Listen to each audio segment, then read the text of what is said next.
We're excited to announce that our very own podcasting platform, Zencastr, has become a new sponsor to the show. Check out the podcast's discount link in our show notes and stay tuned for why we love using Zen for the podcast. You're listening to the Archaeology Podcast Network. Hello out there in Archaeology Podcast land. This is Dr. Alan Garfinkel. I'm the president and founder of the California Rock Art Foundation. And what we do is we identify, evaluate, manage, and conserve rock art both in Alta California and in Baja California. We conduct field trips, we have trainings, exercise, we do research, and in every way possible, we try to preserve, protect, and coordinate treasures of Alta and Baja California rock art, of which there are many and diverse. We also work closely with Native Americans and partner with them to recognize and protect sacred sites. So for more info about the fabulous California Rock Art Foundation, you can go to carockart.org. Also, I'm open to give me a call, 805-312-2261. We would welcome sponsorship or underwriting, helping us to defray the costs of our podcasts, and also membership in California Rock Art Foundation. And of course, donations, since we are a 501c3 nonprofit scientific and educational corporation. God bless everyone out there in podcast land. You're listening to the Rock Art Podcast with Dr. Alan Garfinkel, a podcast about all things rock art. Send us your suggestions.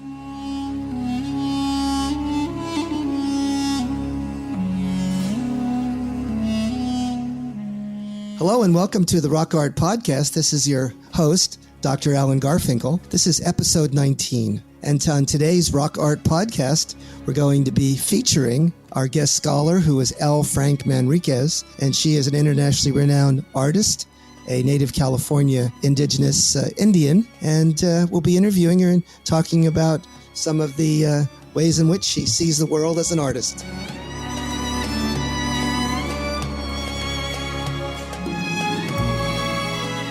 Well, hello out there in podcast land. This is your host, Dr. Alan Garfinkel, president of the California Rock Art Foundation. And this is your Rock Art Podcast. We're on episode 19, and I'm so thankful for all you folks out there in podcast land tuning in. We are going to have a real treat, a remarkable escapade today. A woman who's an internationally renowned artist, going by the name of L. Frank Manriquez, is a Tongva and Ajachamem artist, writer, and tribal activist. She has, in fact, been working in a variety of different ways to help Native people throughout the globe. She's been featured in galleries and museums nationally and internationally. She's the co-founder of the Advocates for Indigenous California Language Survival. She serves on the board of the Cultural Conservancy and the California Indian Basket Weavers Association. And with that, I'll introduce L. Frank. Are you there? Miyuyam. Yes, I am here. I was just thinking how I'm no longer on two of those boards. Exactly. I should have noted that earlier. But I still do that kind of work. Yes, you're still in that particular realm. Yeah. So I know how we kick this off usually, but with you, it's going to be a bit different. You're such a varied and multi-talented and multifaceted person. I think I'm just going to ask you to share a bit about your background and kind of talk about where you were, where you are, and where you're headed in terms of your passions. How's that? That's not too huge. Sure. Netwanyane L. Frank, none tongvet kukamovet, koi raramuri koi Ajachamem. So I'm Tongva from the village of Cucamonga, which is now Rancho Cucamonga, down at the foothills of Mount Baldy in the LA Basin. My peeps moved to the ocean. My other tribe is Ajachamem, and we're from the San Juan Capistrano area. Yeah, we're extinct, so mostly my work revolves around finding the places where we are not extinct. That includes Amen. Looking at just about everything, because to be viable, you have to be an entire culture, you have to pay attention to a lot of things. So again, we're talking about Native California Indians and what they have to do to face sort of this esoteric and exotic world of Euro-Americans and maintain their Native American indigenous identification and try to resurrect and revitalize a culture which has, in some ways, been dramatically impacted, or I don't know if destroyed is the right word, but it has been tremendously impacted and is in the midst of a revitalization. Am I correct in that characterization, L. Frank? Well, the revitalization started the minute my other relatives got off the boat with Sebastian Portola. The Exactly. revitalization began then, and it continues, and it's gone through, many generations. Yeah, it's because we are, and we do identify as Native with no rhyme or reason. If you're a Native from the LA Basin, if you come from out in the countryside, it's easier to discern what and who you are. But when your homeland is downtown LA or San Juan Capistrano or, someplace cityfied, it's harder to figure things out. And it takes a little bit longer. But we have been very successful in most realms, as in language. There are speakers. Sure, we're not running around being fluent, but we can run around and tell you off, because we've learned those phrases. We've got enough language now to have it really mean something. And our basketry, even if we come from LA, we're still collecting materials, and we found other natives who know how to harvest and process our materials. A Scottish woman showed me how to do mine because she makes Scottish baskets. And so we find ways to exist and we're no longer really extinct. We never really thought we were. I just say that because that's what the government says. But we're living the culture best that we can. So we're in a mode of trying to accommodate. Here we are in 2020. And how does a native from the LA Basin or San Juan Capistrano, Ajachamem, and the other Tongva and the other elements, how do you work on being identified as a Native person and also dealing with or preserving or protecting or somehow connecting with the land, given it is such a transformed environment?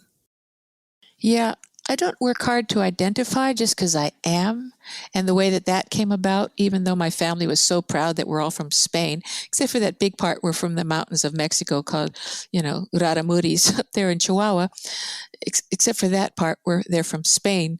So I always just was, and that was irritating and still does irritate that I just knew. But I knew because before I was born, I traveled around this world looking for a place to be born with another Native who was born as a Dene up in Canada. And so I received instructions before I was born as to who I was and what my job was. So me personally, I just was ill-fitting. I'm old enough to where when we moved to Palos Verdes, there was enough open land, and near the village of Chawigna, I went to school. So I was in my homeland most of my life up between that and Venice. And so, like when I was a child, 4 years old, 5 years old, I used to lay in this field and people would talk to me, people under the ground. Turns out that there were 600 people buried there. 400 of them were women, my tribe, and they were talking to me. That's always made me rather awkward with everything else, but I really don't care. But it's what makes me or wills me to continue finding the pieces of our puzzle because I've heard about them from the people themselves, our ancestors. So you've had this supernatural experience. You've had a connection to your ancestors. And then you must have had at some point a calling to the arts or the art world or something along those lines, correct? Well, I discovered that what led to like stone carving, which I knew nothing about carving anything. I was in a museum because I'm a real museum geek. I was in San Bernardino and I saw a bowl and an effigy of a swordfish.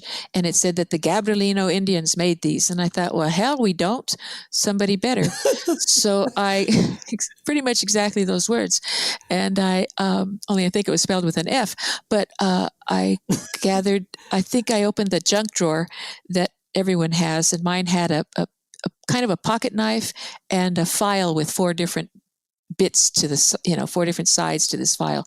And I made the first little whale, and then I made a small bowl then I started dreaming about these, and I made the first large cooking pot in 200 years. But I was the artist in residence with the Haida Gwaii Indians at the Headlands in San Francisco. Well, Sausalito, I think. Mm-hmm. Yeah. And so they helped me figure out some stuff. But I had been always around art because as a, autistic, dyslexic, all these other things, art is what called to me. And by the time my people called to me, I was able to start making and doing things that related to that. So that's it. I always had the direction. So you began in sort of sculpting in some ways using, was it soapstone or was it other kinds of stone Steatite, as well? yes. Mm-hmm. Steatite? No, steatite because it's what our people use for cooking, for steatite canoe effigies that canoe owners would have, for steatite animals, for praying for food, that'll come along and you can catch it. Steatite for pipes and steatite for amulets. You can actually, the people coming across in those covered wagons, they used to make big blocks of steatite, heat them up, and then put them on the beds of their covered wagons where they put their feet so that they would stay warm. So it retains heat. Yeah, we used to cook with these bowls. We also made pottery, but we really cooked with these bowls because you could not burn food in them. And so they could sit in the fire all day, and the coal and the embers, and keep your food warm. So you worked in that platform using steatite. Now, I understand that steatite could be quarried on the mainland. Was it on the islands as well, or just on the mainland? Well, I still have not been able to. I want to make a bowl on Pimu. That's Catalina. Okay. Mm-hmm. Because out near the airport there's a wall, and you can see partial bowls. You go out there and you take away everything that is not a bowl, and you use the living rock as a vise to hold it. Then when you've got it pretty well shaped, then you take it off the living wall and excavate that bowl. And I just want to do that, but they call it destruction. I just call it continuation. Absolutely. Yeah. Yeah, I my artistic thing I should have mentioned was I started shooting because I never spoke to anybody, because I always spoke to all these ghosts and ancestors all around me. I started taking photographs. So at about 9 years old. So that led me down this other road. Yeah. So you began with photography. You worked into sculpture with steatite. When did you begin to study language? Oh, well. Your native languages. Yeah. I had always, it's hard for me to say that. Well, as I said, when I traveled the earth, when I was in utero, everybody talked to me in language. And when I was born, nobody talked to me in language. And so it left me wondering. And when I'd ask questions, they'd say, "No, we're Spanish, not Indian. Now go to your room. We're going to Disneyland." So I'd go to my room and read a book. And then I'd ask more questions, and I was always being sent away, and I was called the dirty little Indian, even though this is my family. We're all the same blood, but oh well. Because, for all the reasons, they had to be Spanish, only Spanish. But they never gave me any answers because the Raramuri side, they didn't know much about. It turns out that's pretty rich history. Pancho Villa killed my great-grandmother. But on the California side, my California family lived about 4 miles away, but they didn't communicate. And so that's the family that I should have been with, because they had all the answers as to what I was hearing and what was happening to me. So you began to connect with your native roots at I would presume a rather early age. And then before I was born. Before you were born, and you heard the ancestors, then how did you come to be, let's say, linguistically talented or conversant at the level that you are today? Oh, I'm not very conversant. I'm way too whatever. Yeah. I sing mostly with the languages. Well, okay. First I had to find the name of the tribe I belonged to, because, and families, how they are, they don't ever want to mention that person's name again. So it took me a while to find my exact tribes. And once I did, I started looking for that material, and there was no material. So I started going to the basements of like the Berkeley, the Loey Hurst Museum, and just any museum that I could all over, and coming across language and the gold mine of language, because I had heard it, so I knew it existed, somewhere. I came upon a book called Chinichnic, and it was put together by Father Boscana, who was a priest from Spain, who called us like dirty little rabbit eaters or dog eaters or something. But he recorded everything. It's an ethnological wonder, because he recorded our ways rather than just sending back to Spain.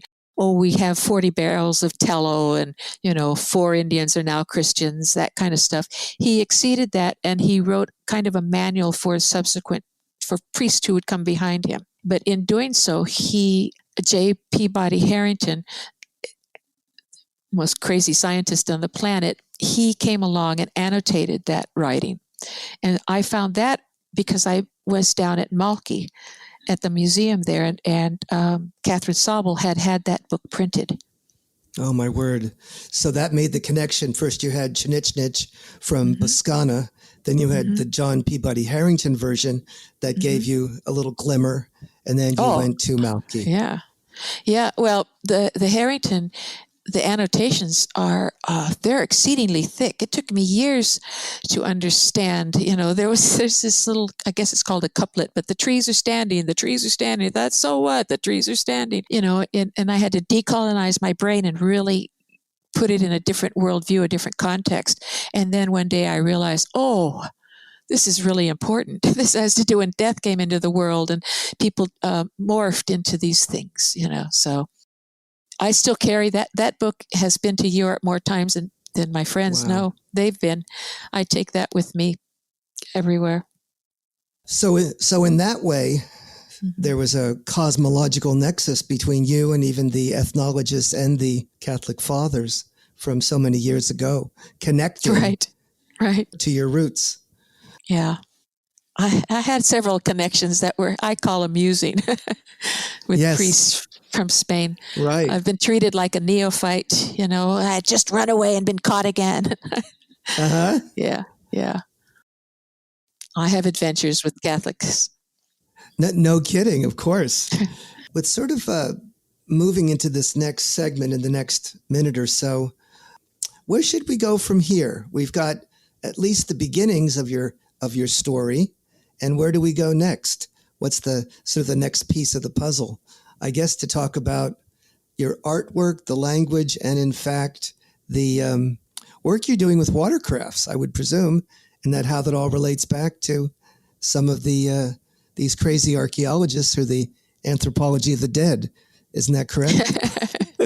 Yes, quite. Yes, all those and more. See you on the flip-flop.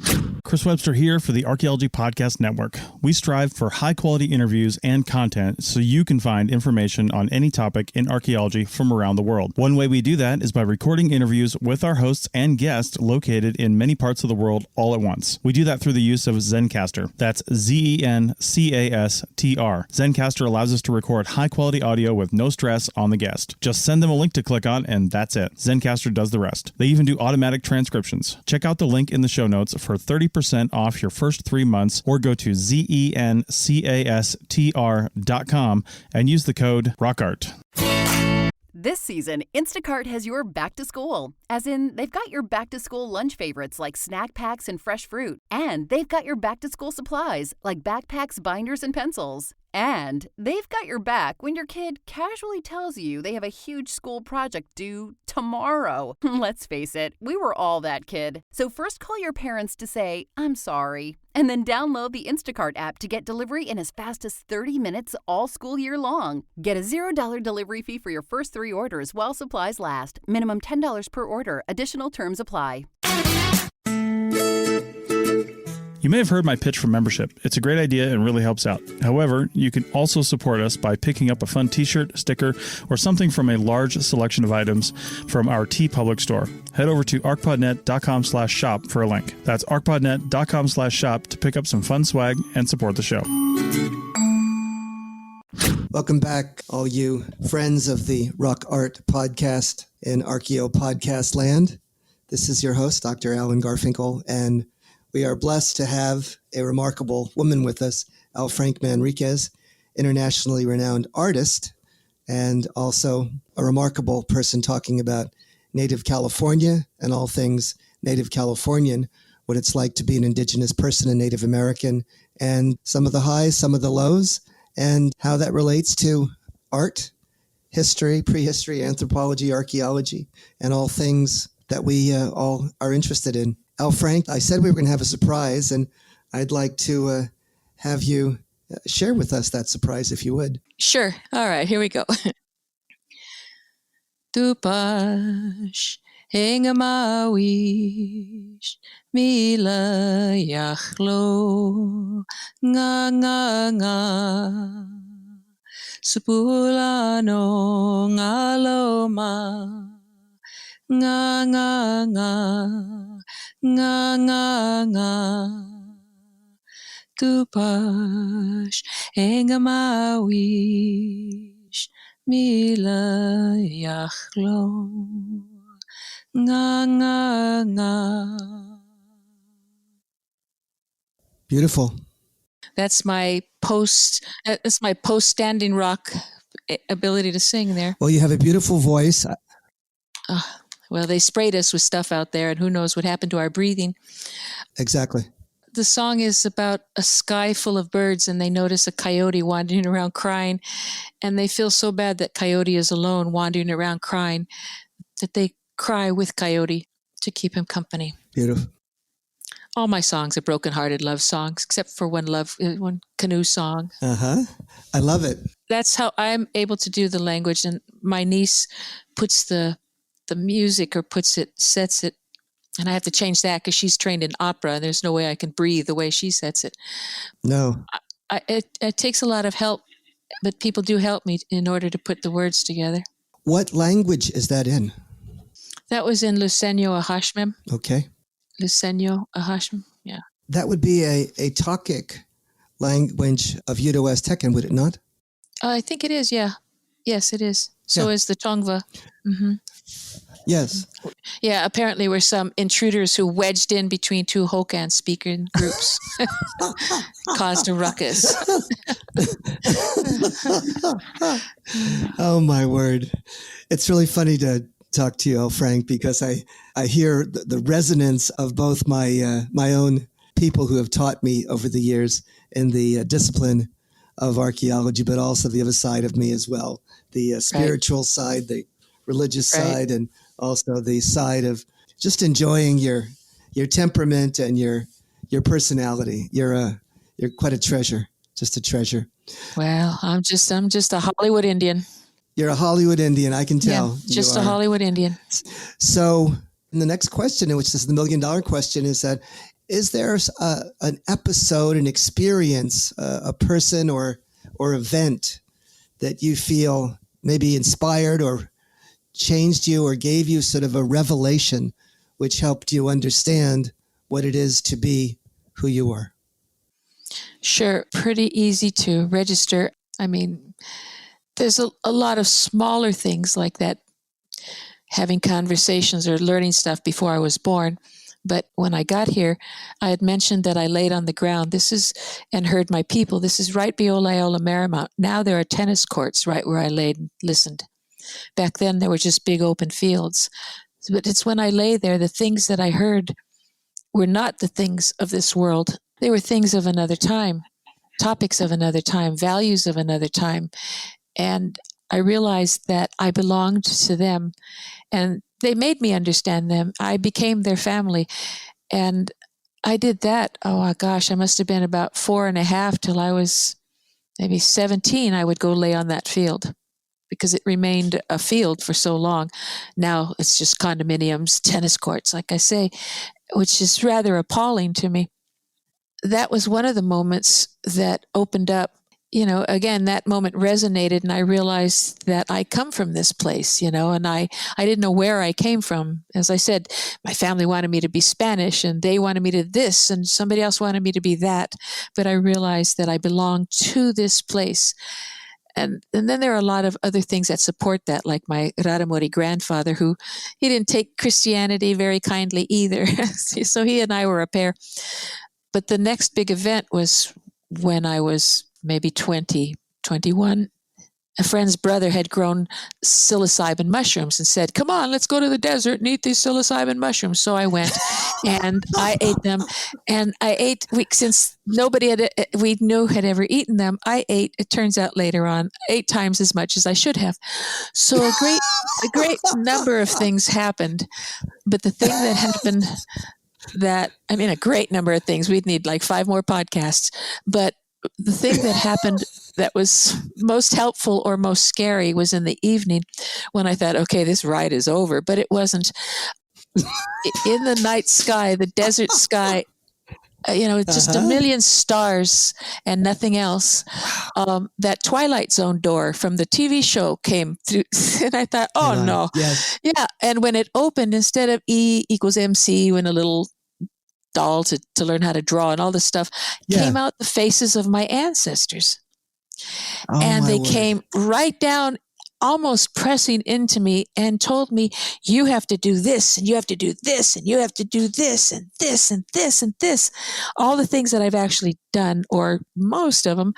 Wow. But I was a kid who had just, I was kind of living on the streets under warm cars, and, I barely graduated high school, and how the hell am I going to do all that? And so I ran away from it for many years, and somehow it all found me.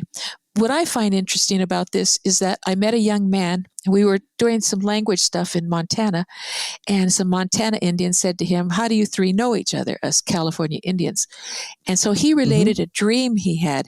And in his dream, when he was a small child, he actually related what my ancestors came and told me and what I created. So it was this universal thing of happening, it was a cosmic sort of reaching out to all of us. And the experience that you're telling me is certainly analogous to, as anthropologists and scientists and others have talked about, of the medicine person, medicine man, medicine woman, ritualist, shaman, when they capture or when they experience an altered state of consciousness, they speak with the ancestors, they speak with the animal persons, the deities, the particular tutelary spirits, and these particular beings help that individual to know more, to feel more, to sense more, and to give directions and comfort and purpose to their life and to the lives of the others. And they like mocking you also. Yes. They have mocked me. Right. It's like the coyote, the trickster, right? They laugh at us. Yes. Well, I used to fly, but before I learned how to fly, I would wake up and throw up because the ravens would take me way up into the sky and release me, and that would make anyone throw up. And by the time I learned how to fly, I thought I had done it all on my own, and I was flying, and I was saying to myself, the same way I injured my knee skiing, I'm the best, just before my knee ripped off. I was flying, and I'm saying, I'm the best. Nobody has ever flown like I've flown. And then I hear laughter, but it's not laughter with me, it's laughter at me.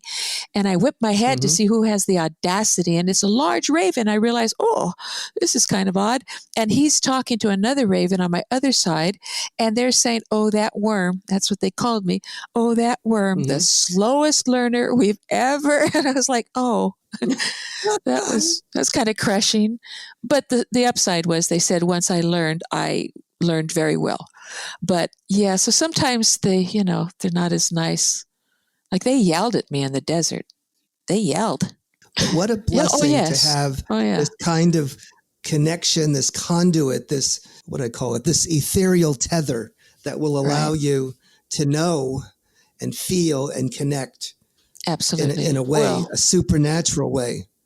I guess then I should say the third time was when I consumed Datura. Yes. And that was, I was ready to not exist, if that happened, because it's, it is what it is. Here I am. But what I saw there made me see the world as it truly is and not this construct. And it was not a hallucination. It was a realization. Okay. Yeah, that's when I think you and I discussed that a wall of water fell and I could see the true world and the true colors. And I could hear what I could hear. And it was not a hallucination. And it wasn't, for some reason, it wasn't too much, but I could hear pine needles. I was in a pine forest. I could hear pine needles, how they breathed. I knew where the animals were, and animals showed up on this balcony where I was. Yeah. But there was a lot of understanding that I had to know more about my people, that there's nobody here left to tell me, there's no book, and I just needed more, and I got more.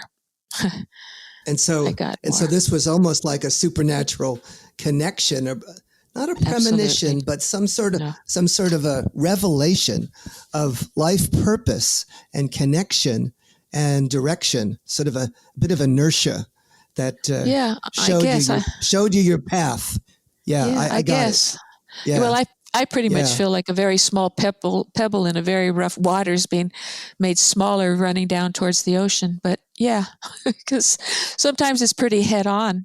But yet you've been able to, in your life, continue and manifest and work in all these various capacities with the motivation to do more and be more, and to be a blessing to the indigenous people in helping them steer them into this revelation of yours again, in coming back to the reality of their life. Sure. I don't know how much steering I'm doing, but no. I do like building this third canoe. One of our canoe members passed away unexpectedly just a few weeks ago. So we're building this canoe in honor of him. It'll be the third Tongva Tiat in several hundred years. And so that'll bring in a whole new group of old and young and native, non-native, and a whole new set of learning. And it's this journey that we travel on together of I'm not doing this. It took us several hundred years with a lot of help to have our culture dismantled. So it's going to take us a long time with that same help in order to remember, as in no longer dismembered. Yes, I like that. Remember, no longer dismembered. That's pretty amazing. That's a wonderful way of thinking I stole about that. it. Yeah, I stole half of that from somebody else. Yeah. Well, I cannibalize stuff right and left. I just repurpose it. Yeah, there you are. We take nouns and turn them into verbs. Okay. Yeah, but those are the moments, and they've been the catalyst. That's why I don't feel that I am without a faith, because I have my faith. It's on the rocks. It's faith is in the rocks. Water and land it's itself. On the rocks. Yes. Yeah, I see it itself. there. Yeah. Mm-hmm. Yeah, it's been left there for us. And I guess I have to say that some of the most cutting edge anthropologists, people in cognitive neuroscience, people who are studying shamanism, people who, there's a thing called neurotheology that we talked about on this show. Mm-hmm. I believe that there is a trend within science connecting back to religion and beginning to perceive some of the things you've talked about in this show. In other words, seeing that the world, the biosphere, the rocks, the trees, the earth is in fact sentient. Oh, we caught up now finally. Well, sorry, I'm making all those noises because years ago I was at a conference, and this was Louisa Maffei ahead of her time. Yes. But she invited me to this thing where there were 40 scientists some of them were down there taking the magic and the medicine from people in jungles, and leaving them with nothing. Yes. And so all these people, and then there was me who was like, what am I doing here? But then I realized I was here to stand up for the native. But we had to speak that evening. And these people, God, I felt myself fighting them all day long. And of course, they're learned and I'm not. So I was ready to go home. And then someone says, see you at the panel tonight. It's like, oh, great. So I show up and I'm on a panel with them. And at one point, the audience was like half hostile and half like on my side. And at one point, the scientists started saying, well, L. Frank is half right. Well, L. Frank is half right. And they were just coming on to DNA and things and, and rocks and trees and stuff. And so it's and it's just so aggravating. Well, the Indians are, we told them for years, well, there were buffalo in Southern California. No, there were no buffalo. Well, we had a word for buffalo. Well, you don't know what you had a word for. The next day, there's a 2-page spread about, there were buffalo and sound. It's like, really? We just told you there were. So we come full circle. There you are. We come full circle. That's the nexus. That's the conundrum, and I think we'll leave it at that. Leave me all wound up. Sing us a close. Oh, Frank, sing us a close, would you? Sure. It's something about the universe. We to ta ohoram, we to ta me evet horura ha evet eyoyok. All right, I only messed that up 3 times. But you can hear it on Netflix, probably sometime at the end of this year. Really, it's a story called the Ghosts of L.A. or something. And you'll hear it. I love it. All right. Absolutely love it. See you next week, gang. Adios. Right. Thank you for listening. Choop.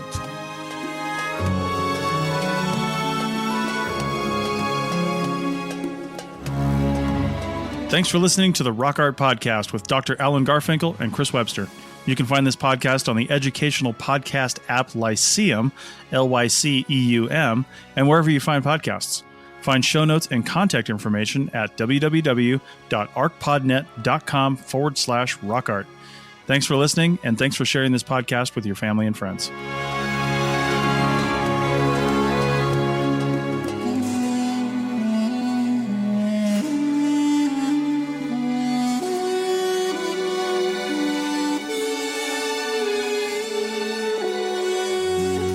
This show is produced and recorded by the Archaeology Podcast Network, Chris Webster and Tristan Boyle, in Reno, Nevada, at the Reno Collective. This has been a presentation of the Archaeology Podcast Network. Visit us on the web for show notes and other podcasts at www.archpodnet.com. Contact us at chris@archaeologypodcastnetwork.com. Thanks again for listening to this episode and for supporting the Archaeology Podcast Network. If you want these shows to keep going, consider becoming a member for just $7.99 US a month. That's cheaper than a venti quad eggnog latte. Go to archpodnet.com/members for more info.